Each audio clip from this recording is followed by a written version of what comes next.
In 1970, when my wife and I left New York and moved to St. Paul, Minnesota, to be a shliach, to work to enhance, increase Jewish education, Jewish observance in the state of Minnesota. Actually, the way it happened was that there was already a shliach there, and he needed help because programs were growing. And he came here to Brooklyn to 770, and I was in the yeshiva, and he sits me down, and he shows me these beautiful pictures of the building that he has and the campsite that he has for the day camp, and it looked wonderful. I said, "Where is this?" He said, "Minnesota." What did I know from Minnesota? You know where Minnesota is? Nobody knows.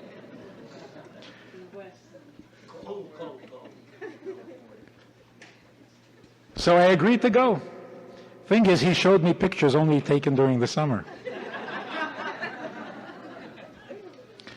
So I'm proud to say that I have survived 30 winters in Minnesota. 2 of them by not being there, which is right.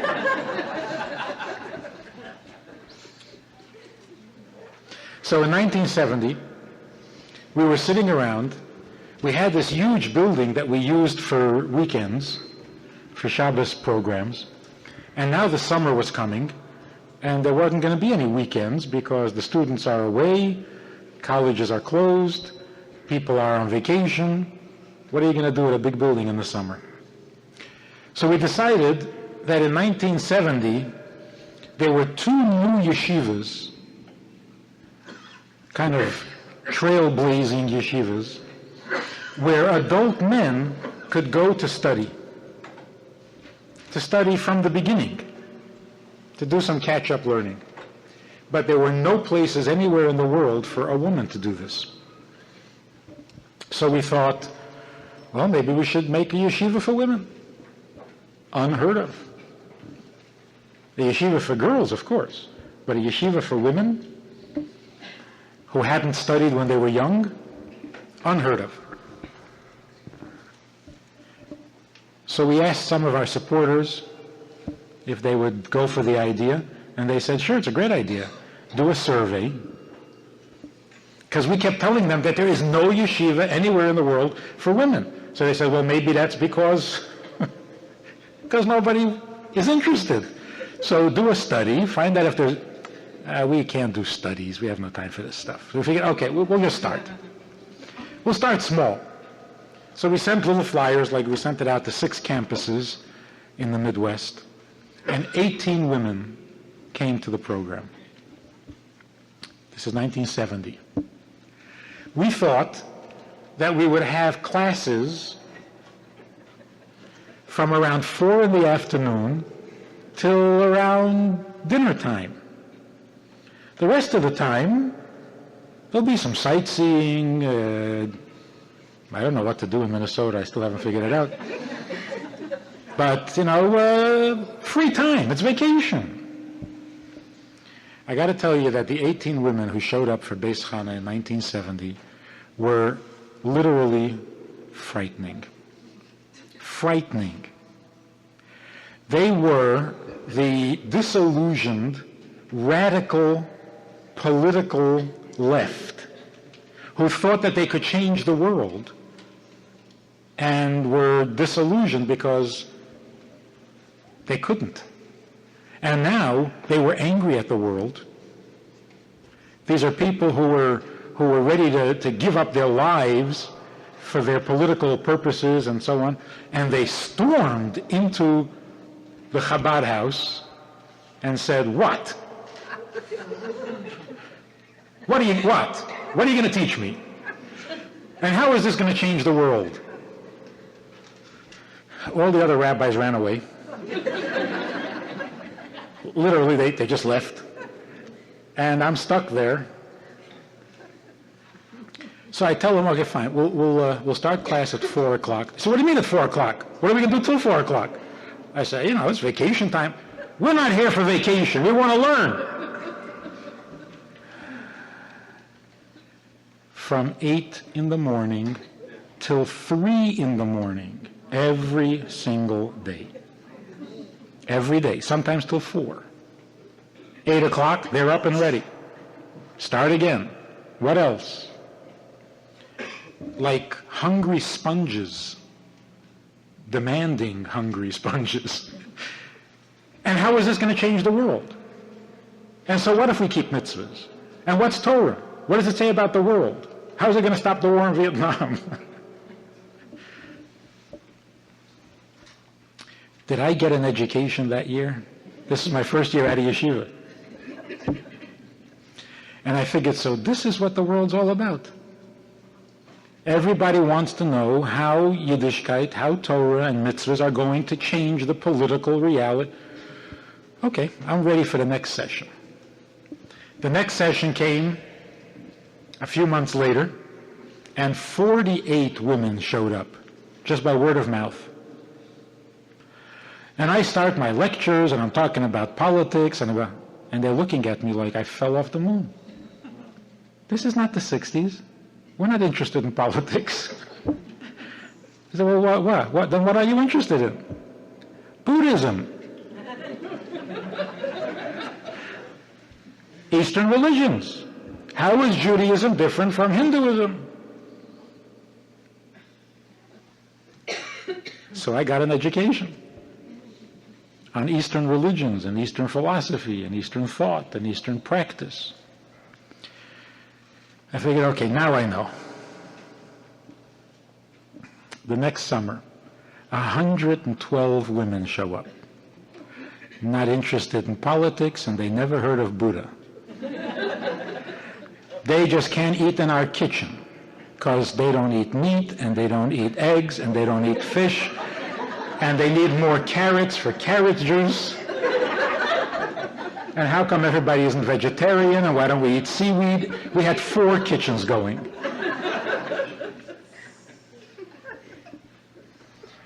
Every year, whatever I thought I knew was irrelevant. It's been 30 years. Of course, the only thing that stays consistent, the only thing that is compelling, the only thing that is relevant year in, year out, regardless of where the students are coming from, because Beis Chana now gets students from all over the world.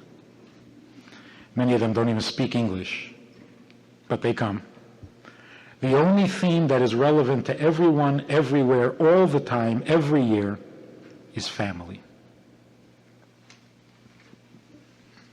Marriage, children, parents, divorce, that's always relevant, always a hot topic, always good for at least 6-hour sessions, to be continued the next day. It seems that the generation gap that was created in the 60s, which we thought was pretty sophisticated, is now making people very unhappy and very uncomfortable, because without family, we don't have our bedrock, we don't have our stability, we don't have our inner strength. And breaking away and creating the generation gap gave us a social strength, kind of an external kind of strength, but it left us without the internal. And so now, for the last 30 years, we're trying to patch up, get back to that comfort, to that security, to that strength that only a family can give. I attended a party. This doctor was retiring after 50 years of being a psychiatrist. And I was very curious to hear his summary of the world of psychiatry for the last 50 years. And he summed it up this way. He said, the first 25 years of my career, of my practice, I found myself saying to people, sure, you love your mother, but come on, deep down inside, don't you resent her for something? And the last 25 years of my practice, I found myself saying to people, I know, you're angry at your mother, but deep down inside, don't you really love her? That's basically what has happened. We discovered how angry we are at our parents for being imperfect. That took about 25 years. And then we discovered that no matter how imperfect they are, and no matter how angry we may be, we still love them and we need them. And we have to have a method by which the relationship can thrive.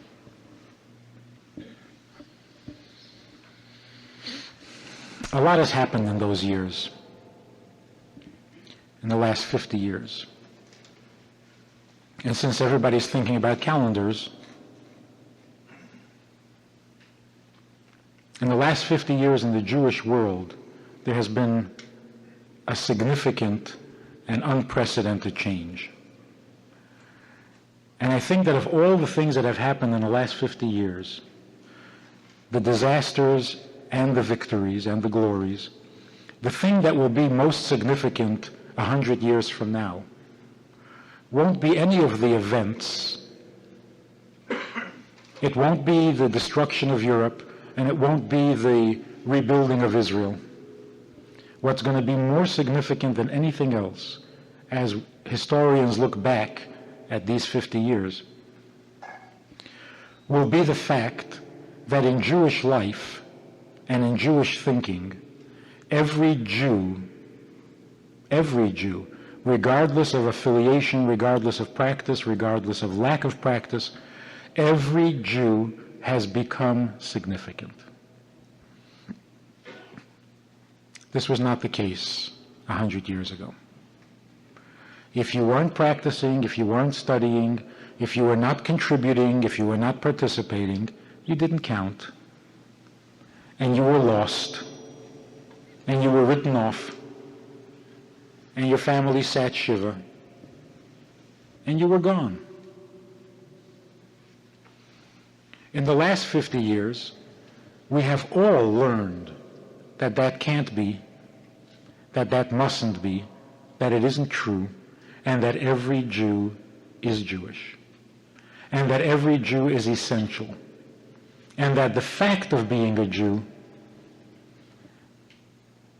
is more impressive and more crucial than how you go about being a Jew. It's strange, the whole world has always known this, only we had to learn it in the last 50 years. I guess what's very close, you don't see.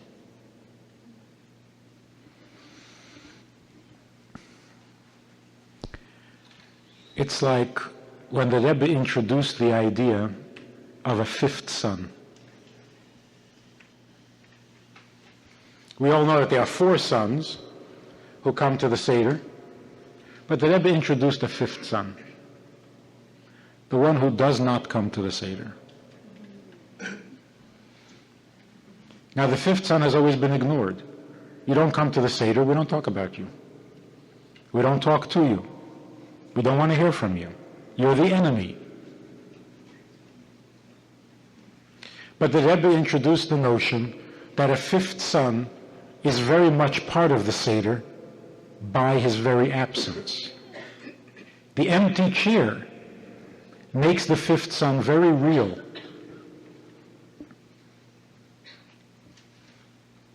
And in these 50 years, our relationship with the 5th son has grown, has developed and matured.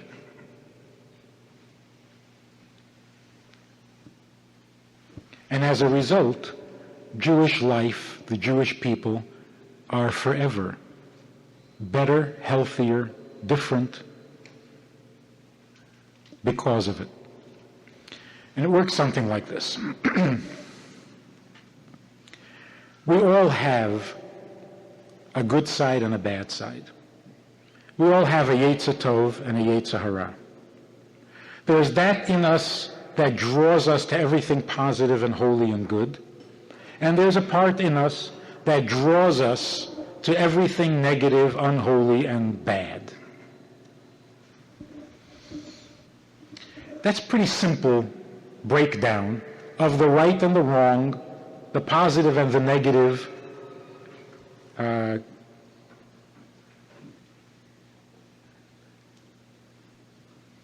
conflict between the holy and the evil, the result of eating from the tree of knowledge, mixture of good and evil. But it's too simplistic. It's too schizophrenic. There's part of me that wants only to be good. There's part of me that wants only to be bad. This is craziness. How can they both be true when they're so incompatible? How can I be both right and wrong? How can I be both good and bad? It doesn't quite make sense. But in the simplistic formula, every time you do a mitzvah, that's because your good inclination was dominant. And every time you do a sin, it's because your evil inclination was dominant. So your Yetzer Hara made you do it. Or maybe you are your Yetzer Hara, and when you do a mitzvah, that's kind of like an accident. And your good inclination kind of snuck it in there, but really, you're bad. And that's why 100 years ago, 200 years ago, the Jew who sincerely wanted to be good was confused. How can you really be good if you like to do bad? How can you be good if you like to do bad? And so there was only one option that people could see, and that is you have to get rid of your Yetzer Hara, you have to be completely saintly or nothing at all, or you lose.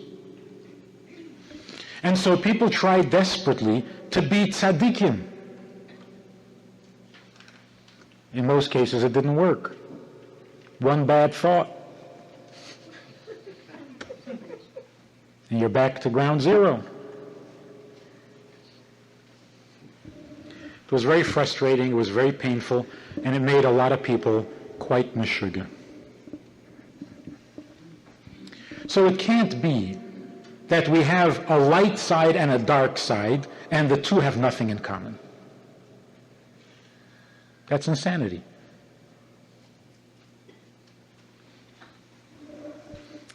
One of the innovations that Hasidus brought basically started with the Alter Rebbe's Tanya. One of the innovations, in very practical terms, is that what it says in Hasidus is that it's really not so important that you be good.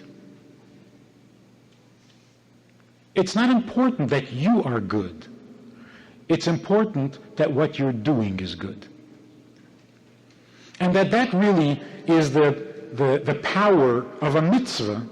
The power of a mitzvah is that here is something good that you can do even if you are not good. I had this experience once. A minister, a Baptist minister, calls me. He wants an appointment, wants to come see me. I was a little surprised, but if somebody wants, okay. Comes over to the Chabad house. He tells me he's the Hebrew scholar on the local campus of the Baptist seminary. This is not the Southern Baptists. It's different. Anyway, he is the Hebrew scholar, and he came to ask me what is the correct definition or translation of the Hebrew word kadosh. You could have asked me over the telephone. That's it? For this you need an appointment? So I'm kind of waiting for the punchline. And there's more to this, you know. So I said, Kadosh, if you really want to know the real meaning of it, is not just holy, but transparent. Because there are many things that are holy, but draw attention to themselves, so they're not Kadosh. Kedusha means a created being that does not draw attention to itself, it draws attention to its creator. So a mezuzah, for example, is an object of Kedusha, because when you look at a mezuzah, you don't think of it as a piece of parchment. You don't think of it as a work of calligraphy. You think of godliness, mitzvah. When people would come to the Rebbe, and the Rebbe would give them $1 and say, good luck, and they would walk away saying, maybe I should keep kosher. Where did this come from? Because the Rebbe was transparent. Godliness came right through, and you walked away thinking, I should do another mitzvah. Didn't say anything about a mitzvah.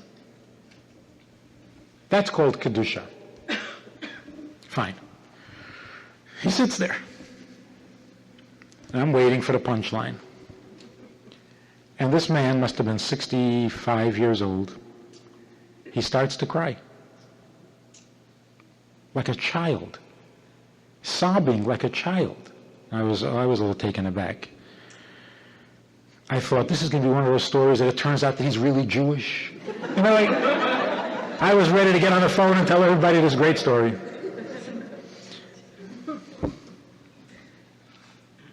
He finally composes himself, and he says, I can't take this anymore. I just can't take it.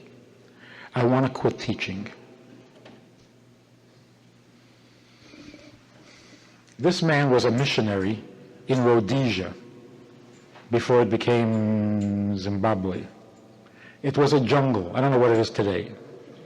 But then it was literally a jungle, and it was very dangerous for the missionaries who were there. Every day, their life was on the line. He was a missionary for 35 years. This is devotion. This is Mesiras Nefesh. When he got too old for that, they called him back and they gave him this teaching job at the seminary. And he says, I want to quit. I want to quit. After all these years, devoting my life to teaching the God, the world, whatever, he says, I wake up in the morning and I don't know if I'm good. It's tearing me up. I can't stand this. And now I dread the thought that I'm doing this to my students. So I said, well, as long as we're being honest, let me ask you a question. Are there any things that you are not allowed to do? According to your teachings, are there any things you're not allowed to do? He says, oh, sure. Not allowed to commit adultery, you're not allowed to be homosexual, you're not allowed to kill. I said, how do you know? How do you know you're not allowed to do these things? He says, well, not the way you know. It's not from the law, it's from the Spirit. When you are filled with the Spirit, then you know. Then you naturally know. I said, so here's my problem. When you're filled with the Spirit, then you naturally know not to commit adultery. But then you don't need to know that. Because you're filled with the Spirit, you're not going to commit adultery. But before you were filled with the Spirit, when you might have committed adultery, you couldn't know. How does this work? He says, that's what I'm trying to tell you. It's so frustrating. It's so... I said, so why did you come to me? Why didn't you go to your superior? He says, I did. And I poured my heart out to him, and he said, I know what you mean. He says, I haven't had a good night's sleep in years. Now this is a serious dilemma. This is a legitimate problem.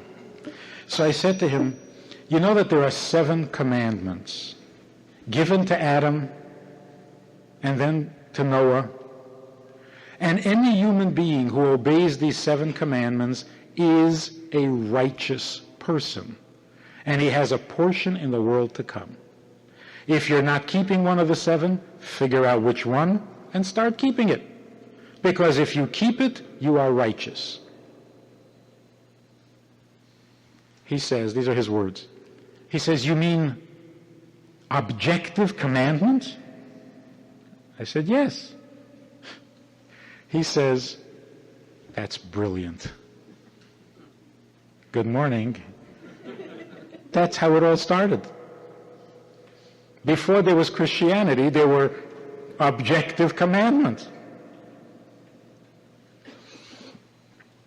Objective commandments, a new expression.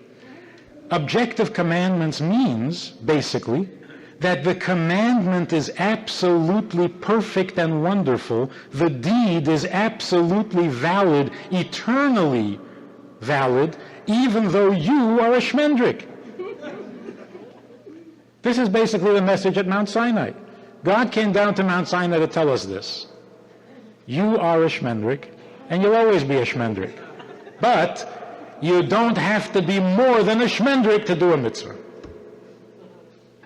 And even as you remain a shmendrik, you can do things that are infinitely and eternally significant and meaningful. And we said, thank you. What else could we say? We weren't insulted because we knew it was true. At that time, we didn't have illusions of becoming tzaddikim. Hadn't even heard the term yet. So at Mount Sinai, when God came and said, you know, you're all a bunch of losers, but I've got something for you to do that is really special. How could we say no?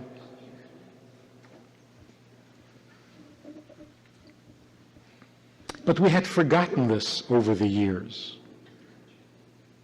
And we had somehow come to believe that the whole point of the whole thing is for me to become something special. And we looked at certain people and we said, wow, he's special. I want to be like him. That's not Judaism.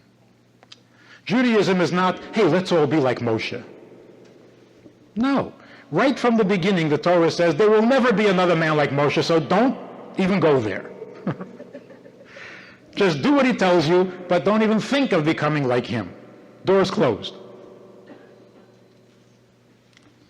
It's not important that I be the greatest and the best and the most perfect. Who cares? The only time it seems to be significant is when you're dating. Well, is he kind? Or is he wonderful? Is he smart? The minute you get married, it doesn't matter anymore. Even to the person you marry. So it can't be of great significance. And that's why it's important that when you teach children to do a mitzvah, you make it very clear that it's the act of a mitzvah that is perfect, not your little neshamala, your little tzaddikel, or your little angel. So you don't tell a child when he does a mitzvah, you're an angel. You tell him, that was a mitzvah. That's what God wants. That's the right way to do it. It is perfect. You want to tell your kid that he's an angel? Some other time. Not when he's doing a mitzvah, because then the mitzvah is important. Okay. So that's one of the innovations that Hasidus brought, that the important thing is to be so clear in our vision, in our view, in our ability to focus on the mitzvah, regardless of what it will do for me, what I will become as a result of these mitzvahs. It's really not important. So when a person says, I was thinking of becoming more observant, but I don't know, what will happen to me? What will it do to me if I start to behave this way? Nothing. Nothing. Somebody once said to me, you know, if I start going to the mikveh, what will I become? I said, wet.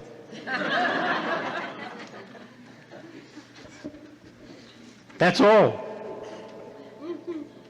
Of course, you're doing your children a great favor and you're bringing great sanctity to the marriage. Will you become a different person? And if you do, fine. If it refines your character, if you suddenly become more sensitive, great. It's a perk. That's not why you should go to the mikveh. Very simple example, practical example. We want our children to be kind. We want them to be generous. We want them to be thoughtful. We want them to be sharing, empathetic. And we encourage these things, of course. Pirkei Avos. But then we tell our children to give tzedakah. You put a little pushka in his room, and you get him into the habit of giving tzedakah. Now, is he giving tzedakah in order to develop a more generous character? Or do we try to instill a more generous character so that he'll give the tzedakah when the time comes? Which is it?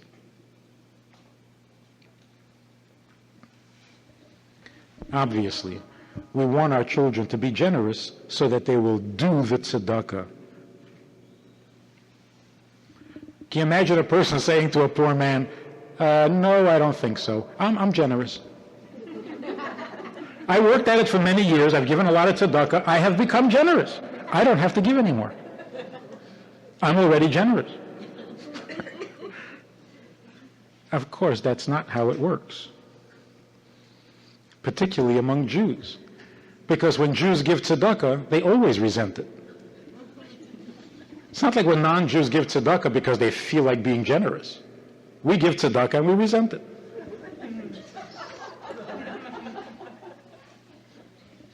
Again,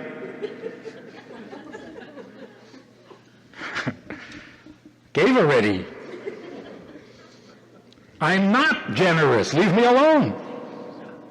But then we give anyway, because you got to give. Because it is right, not because I have to be right.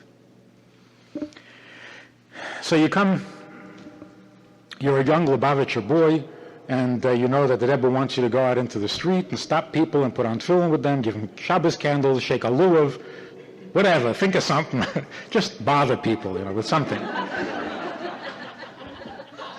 So you stop a guy and you say, would you like to put on tefillin? He says, no, I don't need to. You don't need to? What does that mean? I'm a good person. Well, I'm glad to hear that. Would you like to put on tefillin? He says, I don't need to. So why not? I'm a good person. So, well, good. You're such a good person. Maybe you'd like to put on tefillin. Where does this notion come from? I don't need this. I'm a good person. Where did this come from? I am a good person even without all these rituals. Well, that's nice. That's why God gave you the rituals, because you're a nice person. Who should he give it to? Who should God ask to put on tefillin? Not nice people. He came to nice people and he said, would you like to do some mitzvahs? And we said, no, we don't need to. We're nice. Obviously, the mitzvah is the end goal. And in order to get to the mitzvah, it's very helpful if you're a little generous, if you're a little considerate, if you have a little bit of mesiras nefesh, if you can think past yourself, that really helps get to the mitzvah. But it's not that the mitzvah is some kind of a training process in order to make you into a mensch. So the punchline is, in Jewish life, we need to know whether it's right. Whether I'm right, give it up. You're not going to be right. And that's not what's important. What's important is, did you do what's right? This can save the world. This can literally save the world. Because if what's important is that I be right, we are in big trouble, and there is no end to this thing. Because if you're not right, and you're determined to be right, you are so busy with yourself, you're so consumed by your own failures, that you're not available to anybody, including God. On the other hand, if God forbid you do become right, now everybody is going to suffer. Because when a person becomes right, he becomes terribly wrong. If a person would ever, God forbid, be okay, society would go right down the tubes. When people get good, life gets bad. Who created crusades? People who thought they were bad? Who made an inquisition? People who thought they were wrong? Who made a Holocaust? People who thought they had a bad idea? All the terrors, all the horrors of history came from people who were good, who were right. We don't want to be good. In fact, we should avoid it at all costs. Try not to be good. Because when you're not good, then you become nice. You ever notice that when a husband does something his wife doesn't like, he becomes really nice for about a week, 2? Huh? If he knows that he did something his wife is not going to like, he becomes really nice.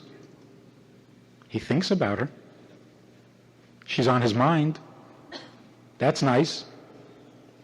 He becomes suddenly very sensitive, thoughtful, caring. If the phone rings in the office, he knows who's calling. She found out. She's calling. But if he's been good, he doesn't think about her. He's not sensitive, he's not thoughtful, he's not attentive. And if the phone rings and it's her, he's surprised. What's she calling for? I didn't do nothing. So when we know we did something wrong, we become nice. Can you imagine if your husband did something wrong every 2 weeks? And he's nice for 2 weeks after he does something wrong. This would be a very nice marriage. So try to be bad at least once every 2 weeks. Of course, we don't really have to try. Comes naturally. It is what's important. It has to be good. It has to be right. We don't. We shouldn't. We can't be right enough anyway, so let's focus on it being right because it can be right enough. It can be perfect. But let's get back to the Yetzer Hara for a moment. You have a light side and a dark side, and they're incompatible, and they make you crazy because you don't know who you are. Are you good or are you bad?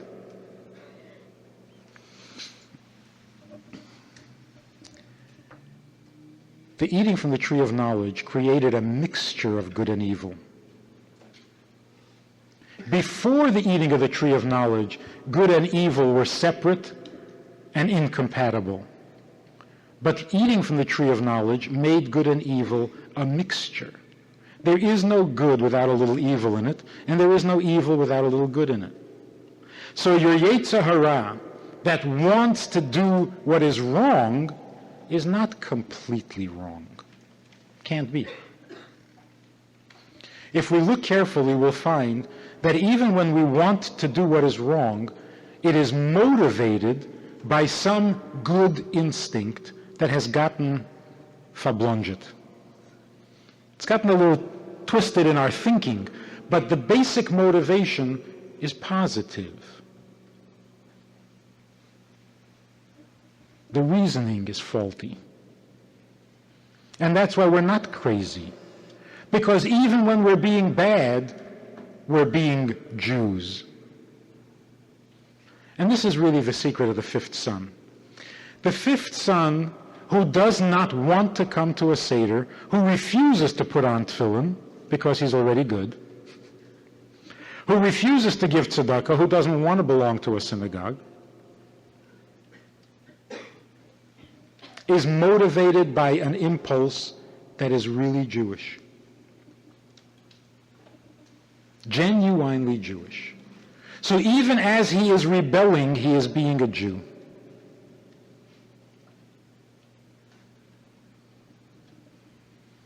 I was talking to a guy who's rebelling, doesn't want to be religious anymore. He wants to do his own thing. His father has been telling him what to do all his life. Now it's my turn. Now I'm going to be me. I said, that's very interesting because your father was once not religious and he rebelled. And he told his father, I'm becoming religious because now I'm going to be me. So I hate to tell you this, but you inherited this rebellion from your father. So if you think you're getting away and becoming your own man, no, this is also your father. Even the impulse to rebel you got from your father, so you just can't get away. Everything comes from him. You can't get away from being a Jew. Even when you insist on not being Jewish, it's because you're a Jew. It's coming from a Jewish instinct. And that's why we need to hear what the fifth son says, not just tolerate, not just explain away, not just argue. Hear what he has to say, because he is telling you something very Jewish that you may not feel or think of because you're busy with some other aspect of being Jewish. For example, there are many, but let's limit it to one. The fifth son doesn't want to come to a Seder because he feels that being Jewish in such a defined and limited way separates you from the rest of the world, makes it sound like you have some agenda that is only for you and the rest of the world doesn't count. And that doesn't make sense to him, because Torah is supposed to be the Word of God. It's supposed to be true. And if it's true, how can it be relevant only to a tiny minority of the world's population? How can truth be true only for Jews? That's a very Jewish instinct.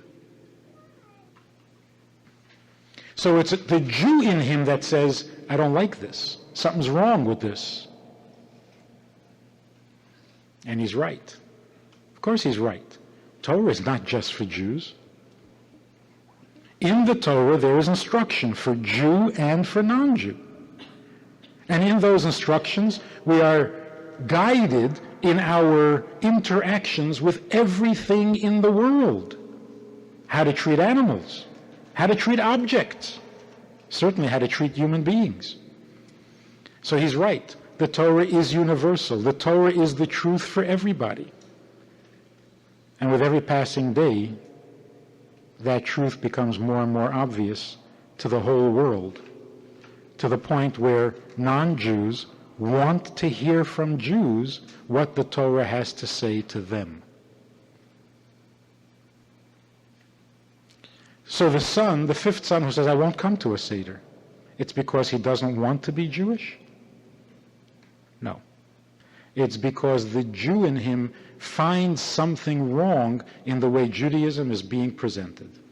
Because it sounds like Judaism is true for Jews and not for anybody else, and the Jew in him refuses to accept it. So now his grandfather can sit down with him and say, you don't want to come to a Seder? You're a bad boy. You're not Jewish anymore. We disown you. You can't come to the house anymore. Or the grandfather can sit down and say, you know, there's some truth to what you're saying. I hadn't thought about it. I was so busy making a Seder. But you're right. So when he hears that the Lubavitcher Rebbe in Brooklyn said that we should reach out to non-Jews and teach them the 7 mitzvahs, he's not shocked. He says, wow, yeah, that's sure.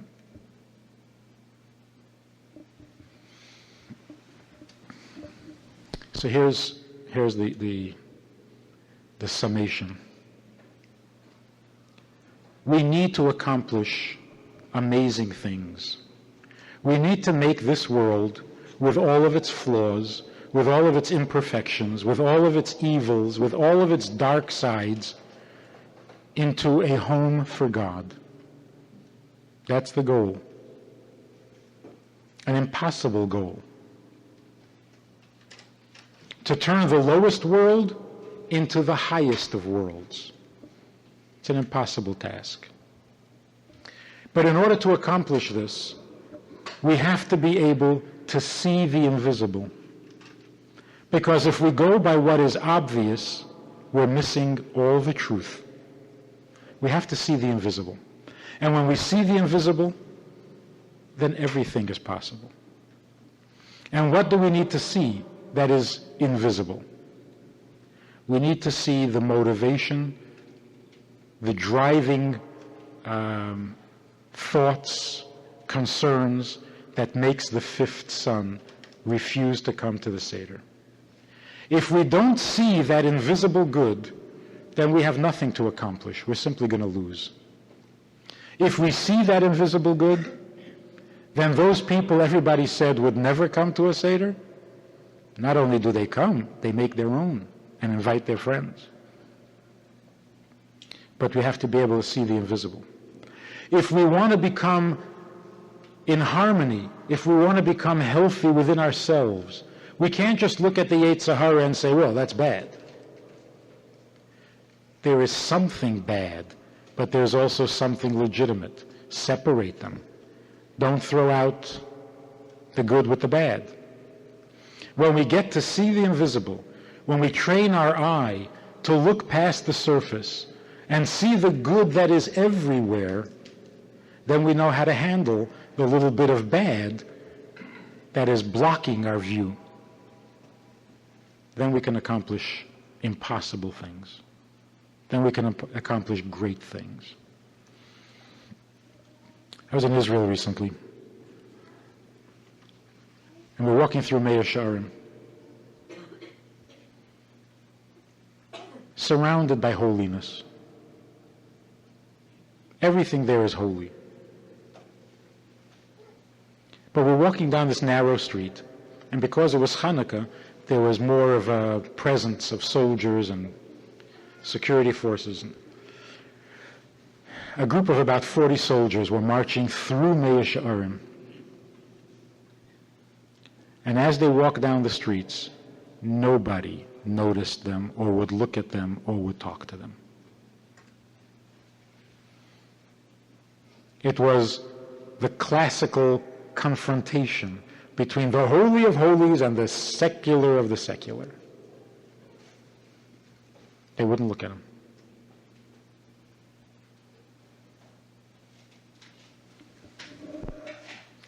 One of the soldiers sneezed. And of course, we say soldiers. I don't know what picture, what image that brings to your mind. But when you're talking about the soldiers in Israel, you're talking about 17-year-old babies. You're talking about children. And they're marching through the streets, and one of them sneezed. And I said, Gesundheit. He was so shocked. Really? Then he noticed that I didn't look like I come from Mea Shearim. You know, when they started this country called Israel, it was really an insane idea. It was absurd.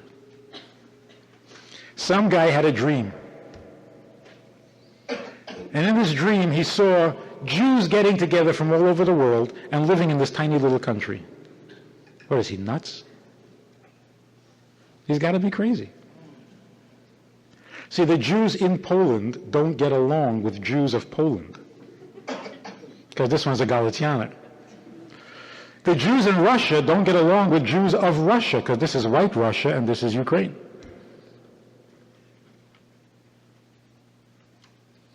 So Jews can't get along even when they have the same culture, the same language, the same country, and the same tsaris.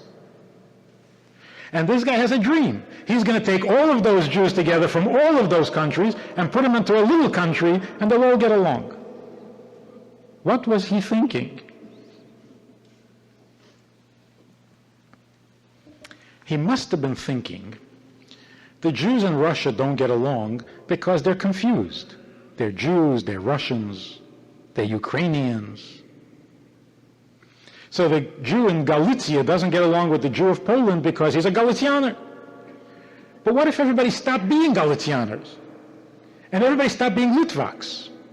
Because they didn't live in Lithuania, they lived in Israel. Then everybody would be just Jewish. Then they'd get along. Now that's a brilliant idea. Get Jews back to just being Jews, then they'll get along. Because the reason they don't get along is because this one's a Galicianer and this one's a Litvak. Brilliant idea.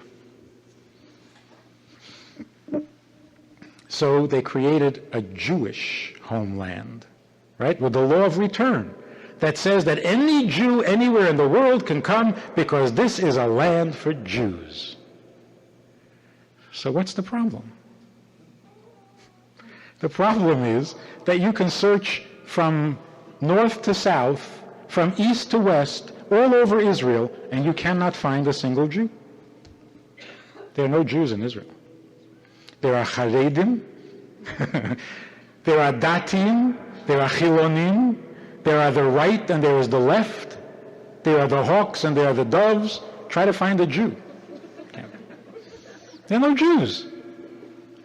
You stop somebody in Israel and say, excuse me, what are you? And he says, Jewish. He's a tourist. He's from Belgium. Forget about it. He's not Israeli. So these soldiers are walking down the street. It's worse than Galatianers. They have nothing in common. Why? Because they're secular and they're holy. Secular and holy have nothing in common. It was so painful to watch. It is so heartbreaking. But let's look at the invisible. What is it that the pious Jew has against the secular Israeli? What? He doesn't wear a yarmulke. Doesn't keep Shabbos. Doesn't believe in Mashiach. He believes he is Mashiach. Whatever.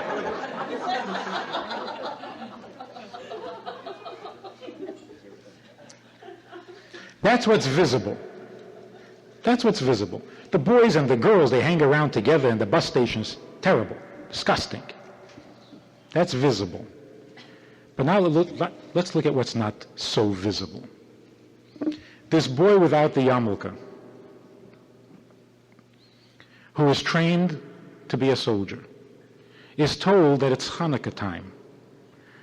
And we got to be a little more careful because the terrorists might use Hanukkah as an occasion. Right?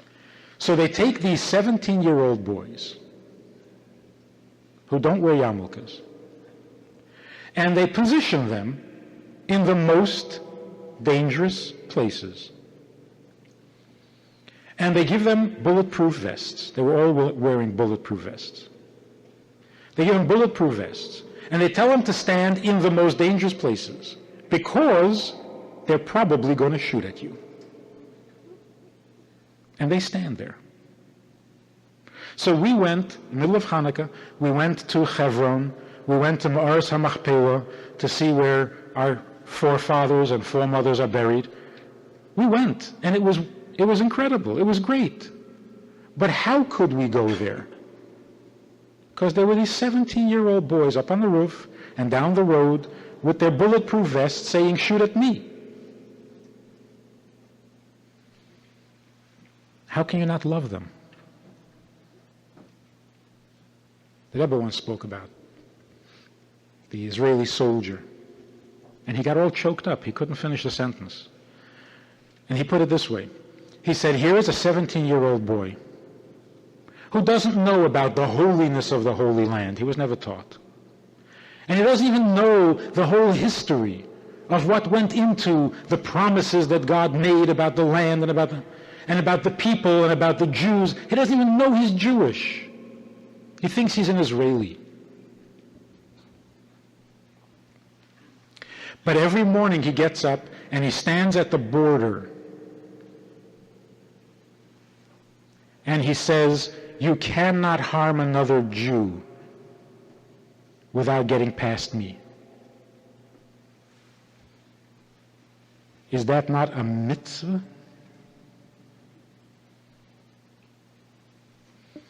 So the guy who says, well, I wear a yarmulke and I daven 3 times a day and I put on tefillin, and look at them, they don't do anything. Well, yes, that's true, but consider the other side of the coin. You put on tefillin and you daven 3 times a day and you wear a yarmulke and you live in Mea Shearim, where everybody wears a yarmulke and everybody puts on tefillin and everybody davens 3 times a day. And this boy doesn't wear a yarmulke, but he doesn't sit at home where he's comfortable and safe.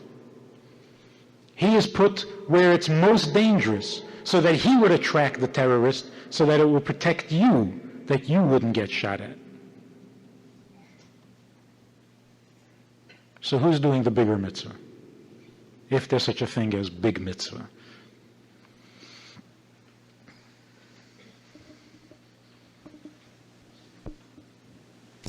So if we look for the invisible, then we can accomplish the impossible. Jews can get along, as impossible as that sounds. Jews can get along. The one who wears the yarmulke can get along with the one who doesn't. Just look a little deeper. Find the invisible. In both. In both. Is it true that the guy who wears the yarmulke only wears it because his father insists? No. He may do it consciously because his father insists, but deep down inside he does the mitzvah because his soul yearns for the mitzvah. He's a Jew. And when you see the guy who doesn't put on the yarmulke, why doesn't he put on the yarmulke? Because his Jewish soul yearns for something more Jewish, not less. And for some reason he doesn't see the greatness of Judaism in a yarmulke. So explain it to him. Show him where the yarmulke expresses the kind of Judaism that his soul yearns for. And you'll find out it's the same Judaism, because it's the same soul.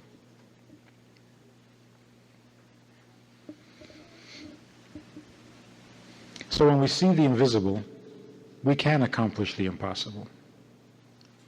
And the Rebbe left us with 3 visions that were invisible, and maybe are still somewhat invisible. But we have to start to see it. And these 3 things are: every Jew in the whole world is imminently ready to start living by mitzvahs and Judaism and Jewish law.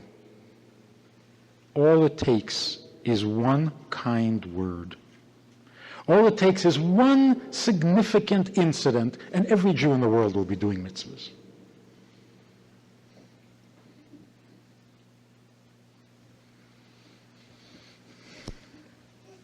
One incident, one tiny event, and the whole world, non-Jewish world, is ready to make peace, put down the arms, and start to live by morality.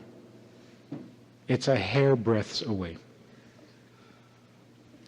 And one little discovery, one little breakthrough, and nature, the earth, will produce so much wealth that no one will have to work again. We're a moment away from these 3 events. Shalom Aleichem. How are you? You know, I do a lot of talking, a lot of Zooming, many classes, many subjects, but that's all formal stuff. Hopefully good stuff, but formal. We also have a Wednesday night meeting that's more informal and kind of Hamish. If you want to join us for that kind of an event, interactive, time for questions and so on, if you want to join us for this side of conversation, click on the link below and join us every Wednesday night at 9 o'clock. Well, maybe not every Wednesday night, but we try to make it every Wednesday night at 9 o'clock, a more informal chat, which can be more enjoyable at times than the formal stuff. So check it out. Click on the link and join us. Try it, you'll like it.